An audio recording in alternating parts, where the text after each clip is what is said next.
l'idolâtrie, la première conséquence est qu'il y a perte de la foi en Dieu et il y a perte de l'intimité avec Dieu. Quand on se livre à l'idolâtrie, la première conséquence, on perd la foi en Dieu et on perd l'intimité en Dieu. Quand vous lisez Éphésiens chapitre 5, verset 5, vous allez comprendre. Vous allez comprendre.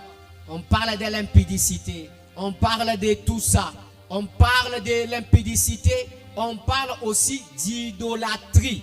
Donc quand on fait l'impudicité, on insulte, on se livre à l'ivrognerie et on se livre à l'idolâtrie, directement la première conséquence, c'est la perte de la foi en Dieu et l'intimité avec Dieu.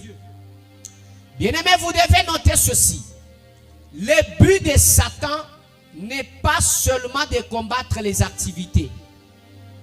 Mais derrière tout combat du diable, la cible, la première cible du diable, quand il y a les attaques, quand il y a les combats, quand il y a les offensives qui sont lancées par le diable, la première cible, c'est la foi et l'intimité.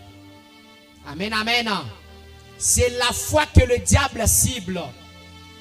Bien-aimé, parce que quand on perd la foi, on rate le ciel. Voilà pourquoi la Bible nous dit dans Éphésiens chapitre 5 verset 5 que les idolâtres ne verront pas le royaume des cieux. C'est-à-dire, quand on perd la foi, on ne verra jamais, bien-aimé dans les seigneurs, le royaume des cieux. Quand on perd l'intimité avec Dieu. Exemple, Job. Bien-aimé, tout ce que Job a subi comme attaque, tout ce que Job a subi comme pression, comme offensive du diable, le diable n'avait pas besoin de détruire le travail seulement. Derrière l'attaque, derrière les combats, c'est caché une cible. La cible, c'était quoi? La foi de Job. Le diable voulait toucher à la foi de Job. Amen, amen. Ne pense pas que les attaques que tu as, les problèmes que tu as, c'est pour te ôter l'argent, pour te ôter le travail. Oui, on peut te ôter le travail, mais le diable n'a pas besoin de ton travail. Le diable n'a pas besoin de ton argent. Le diable a besoin de ta foi et de ton intimité avec Dieu. Amen, amen. Bien-aimé, tu peux perdre le boulot, tu peux perdre l'argent, tu peux perdre le mariage, mais tu ne peux pas perdre le royaume des cieux. Le royaume des cieux, tu ne peux pas perdre la vie éternelle quand tu as la foi, quand tu as l'intimité.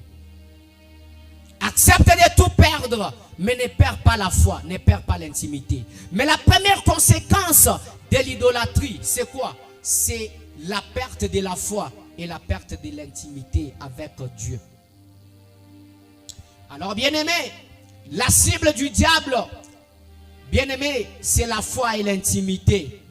Derrière chaque combat, il y a toujours une réalité. Et la cible, ce n'est pas. Et la cible, l'objectif du diable, c'est de ne pas te permettre de chercher Dieu, de chercher la face de Dieu. Est-ce que vous le savez?